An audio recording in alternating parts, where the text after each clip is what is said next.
সাজিয়ে রেখেছো কেন? তাড়াতাড়ি খেয়ে নাও। আরে মালিক, বিস্কুট দিয়ে আমাকে কি বানাবে? আচ্ছা মালিক, তুমি কি করতে চাইছো বলো তো? সব জিনিসটা এইভাবে বের করছো।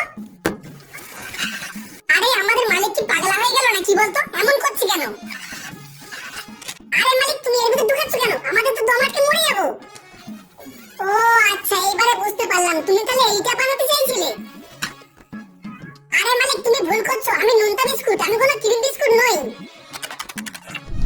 আরে মালিক, আমরা তো গরমে ফুলে ফেটে উঠেছি, তুমি তাড়াতাড়ি বের করো। আরে মালিক, আমাদেরকে দিয়ে কি করবে? তোমার গার্লফ্রেন্ডকে দেবে নাকি? আরে কোনো বলা খাওয়া নেই, এইভাবে কেটে দিচ্ছ আমাদেরকে। আমি শুধু মনে মনে ভাবি আমাকে কেন যে তৈরি করে, সেই আগের মতোই তো বানিয়ে দেয়। আরে মালিক তো আমাদেরকে দিয়ে দারুণ একটা বিস্কুট